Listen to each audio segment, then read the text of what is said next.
Assalamualaikum warahmatullahi wabarakatuh. Baik, hari ini saya akan menjelaskan tentang triase yang terkait dengan triase dalam bencana. Kita ketahui bahwa definisi triase adalah yang berarti memilah pasien. Artinya memilah pasien di sini adalah berdasarkan beratnya cedera dan atau penyakit yang menentukan jenis perawatan gawat darurat yang akan kita lakukan. Nah, pada prinsip pelaksanaan triase ini bahwa kita ketahui, kita harus melakukan dengan segera dan tepat waktu. Prinsipnya adalah put the right patient to the right place at the right time. Jadi jangan sampai dengan, pengkajian kita yang, tidak dilakukan secara segera dan dilakukan tidak tepat waktu, maka bisa mengakibatkan kecacatan pasien ya, ataupun mungkin kerugian, bahkan sampai mengakibatkan ketidakpuasan pada pasien atau keluarga. Pengkajian harus dilakukan secara akurat dan adekuat. Jadi pada dilakukan daily emergency, do the best for each individual. Jadi jangan sampai pengkajian tidak dilakukan berdasarkan apa ya, keputusan yang tidak berdasarkan pengkajian, di mana intervensi yang dia lakukan adalah berdasarkan keakuratan dari kondisi pasien pada saat itu, sehingga bisa tercapai kepuasan pasien. Karena prinsipnya pada disaster untuk, triase adalah the greatest cure for the greatest number.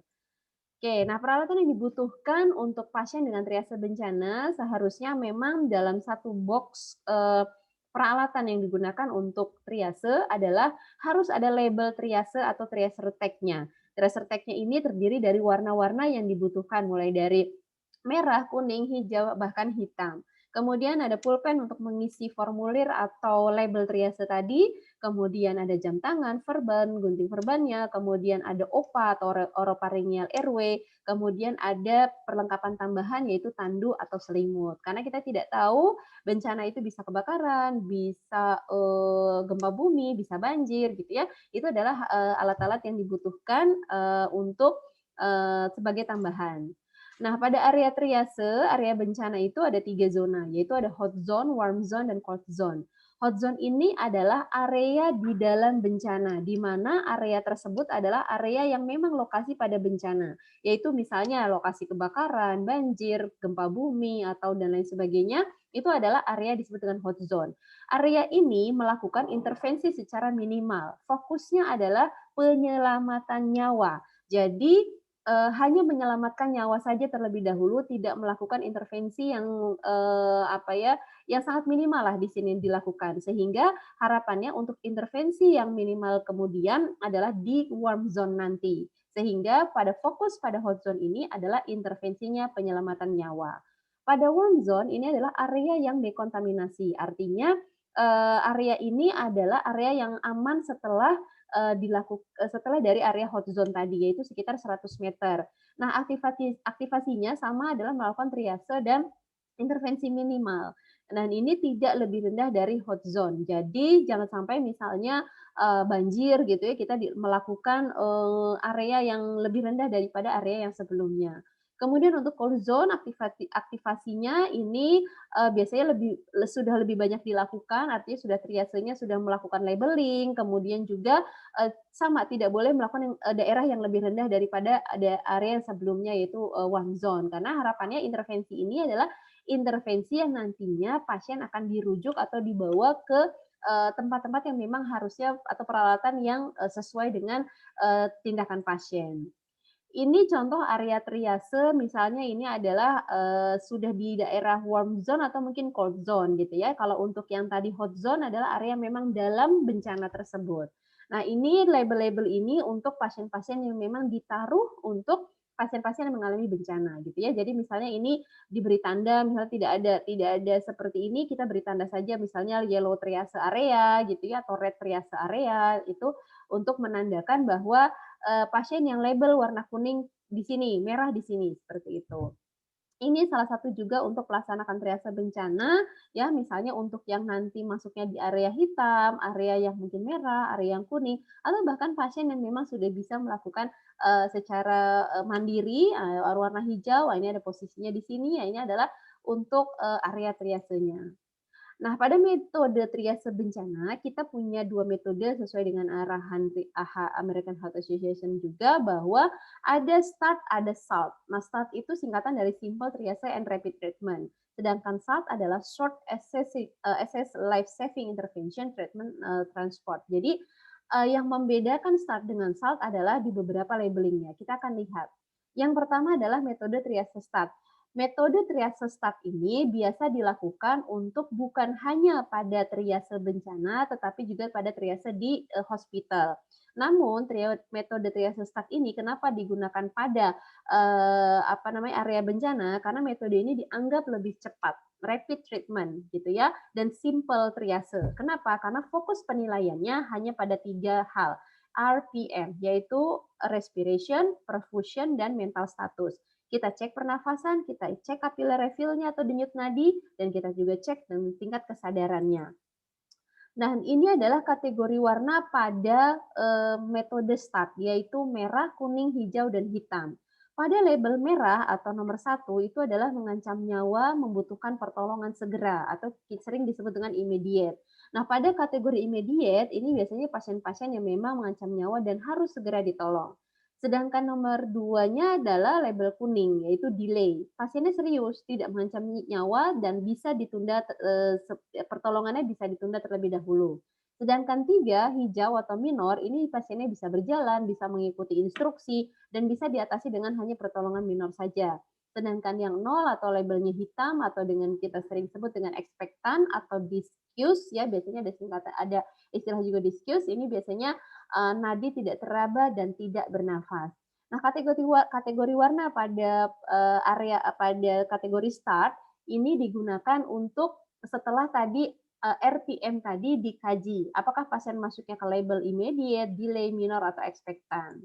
Nah, ini adalah prosedurnya, prosedur untuk menilai kapan dia masuk label merah, hijau, kuning, atau hitam. Yang pertama adalah ketika pasien berada pada satu area bencana, misalnya kebakaran, gempa bumi, atau banjir, biasanya ada satu komando yang menginstruksikan bahwa eee, eee, berteriak gitu ya, seorang penolong berteriak, yang dapat mendengar suara saya berjalan ke arah saya gitu ya, atau arah yang sudah ditentukan begitu. Ketika pasien mampu berjalan, maka kita masukkan pada kategori hijau. Sedangkan jika tidak mampu, maka kita ke langkah berikutnya. Jadi, ketika pasien ada yang mengikuti kita untuk ke area tertentu, maka kita sudah pastikan pasien ini langsung ke warna hijau gitu. Jadi karena pasien bisa diinstruksikan.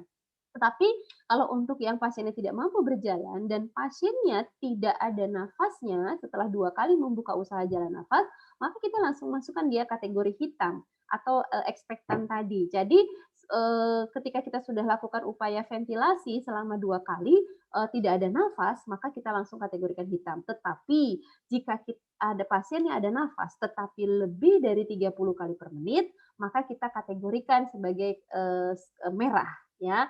Tetapi jika kurang dari 30, maka kita ke langkah berikutnya. Jadi kalau pasiennya lebih dari 30 kali per menit, kita kategorikan bahwa pasien ini segera mengancam nyawa nih gitu, segera dibutuhkan pertolongan, maka kita berikan label merah.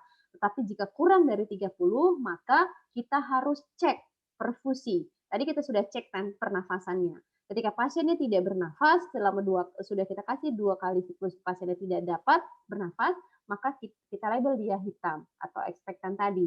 Tapi jika dia ada nafas tapi lebih dari 30 kali, artinya dia berlabel merah. Tetapi jika kurang dari 30, maka kita lakukan tindakan atau fokus penilaian kita yang kedua, yaitu perfusi, yaitu cek nadi.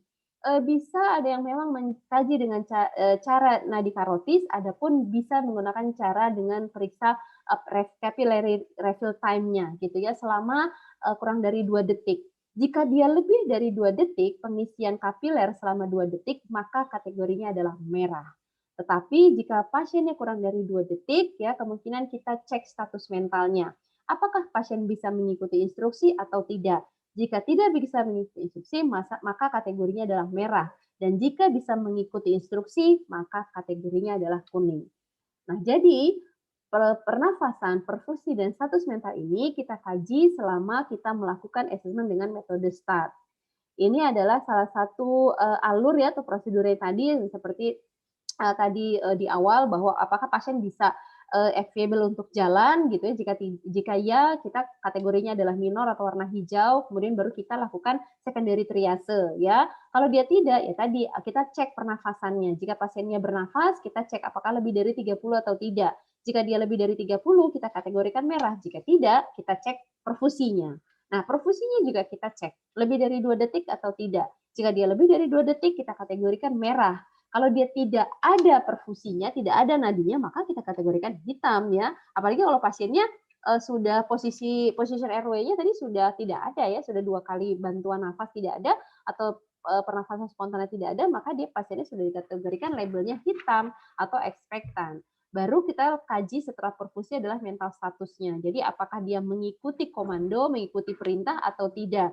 Jika dia tidak mengikuti perintah, maka kita kategorikan merah. Jika dia mengikuti perintah, maka kita kategorikan dia adalah kuning. Kemudian ini adalah tadi sama ya dengan alur triase start tadi yaitu respiration, perfusion, dan mental status. Pada intinya jika respiration-nya kurang dari 30, capillary refill-nya kurang dari 2 detik dan mental statusnya bisa mengikuti perintah atau komando, kemungkinan start triase algoritma ini bisa kita tentukan bahwa pasien ini berada pada level mana gitu ya. Nah, jadi RPM 32 can do itu adalah salah satu metode alur triase start yang bisa digunakan untuk metode triase pada bencana. Kemudian ada juga metode triase SALT, Short Assessment Life Saving Intervention ini digunakan sebenarnya memang untuk pasien-pasien yang lebih sulit sebenarnya untuk menggunakan triase SALT pada bencana karena pada kategori hitam ini masih ada tindakan. Jadi kemungkinan hidup kecil walaupun dengan pertolongan maksimal. Jadi kategorinya ditambahkan yaitu 1, 2, 3, 4, dan 0. Kalau tadi start kan 1, 2, 3, 0 gitu ya. Jadi kalau walaupun sudah tidak teraba, tidak bernafas, ya sudah dia adalah hitam gitu. Jadi itu yang membedakan. Kurang lebihnya ya hampir sama, tinggal mengikuti alurnya. Nah, ini yang membedakan. Jadi yang membedakan kalau kategori start tadi 1, 2, 3, 0, sedangkan kategori start adalah 1, 2, 3, 4, dan 0. Jadi dikatakan dia tidak teraba dan tidak bernafas disebut dengan meninggal atau dead. Sedangkan menurut start ya sudah merah, kuning, hijau, hitam saja gitu ya. Jadi kalau pada start dia tambahan putih yaitu meninggal.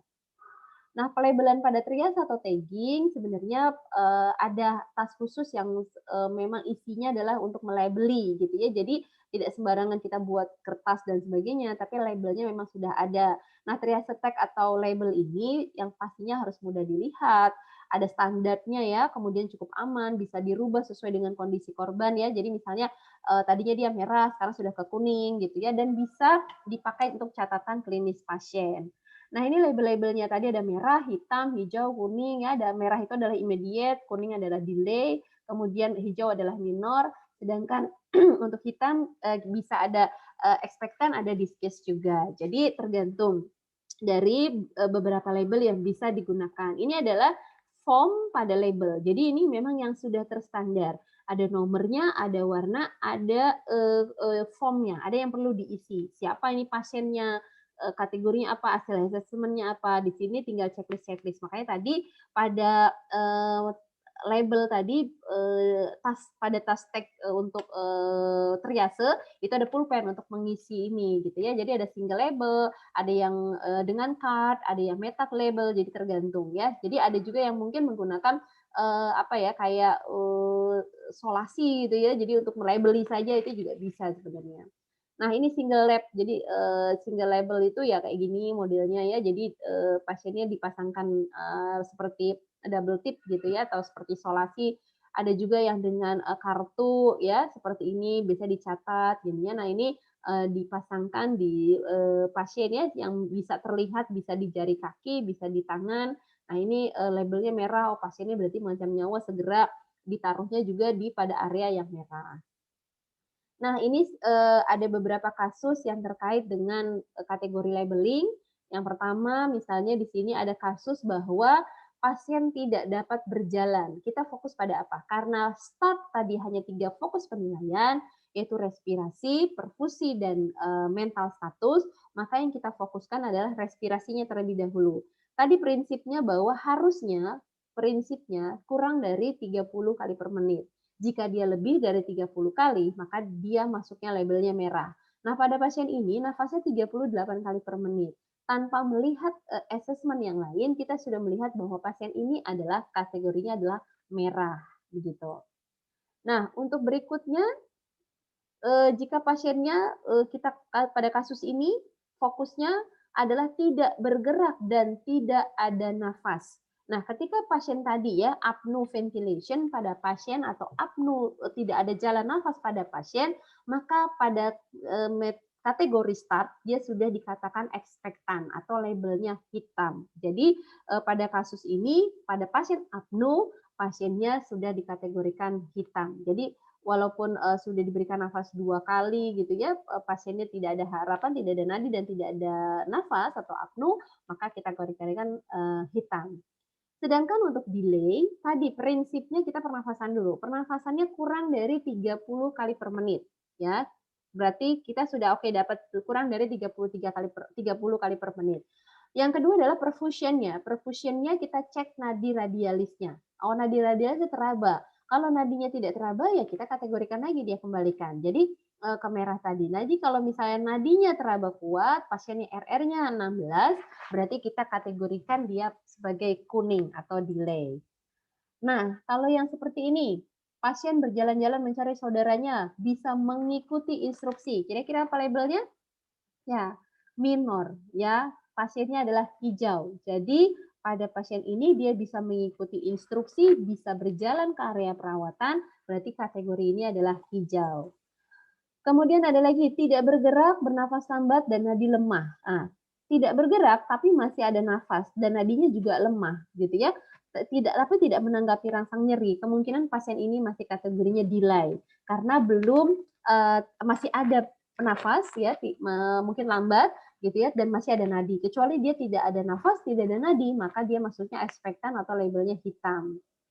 Kemudian ini ada lagi, nah pasiennya anak, tidak dapat dibangunkan. Nah, kalau tidak dapat dibangunkan ini, lihat dulu apakah pasien, tidak dapat dibangunkannya apnea atau pasiennya tidak ada nadi, ini yang perlu kita kaji lebih lanjut. Nah, yang seperti ini jangan sampai, membuat kita menjadi ambigu, menjadi bingung, sehingga harus pengkajiannya jelas. Misalnya tidak ada napas, tidak ada nadi. Tapi kalau tidak dapat dibangunkan, apakah pasiennya pingsan, tapi masih ada nadi, nadinya lemah, atau nafasnya adekuat atau tidak, ini harus disesuaikan. Jadi ini tidak boleh assessment yang rancu gitu ya.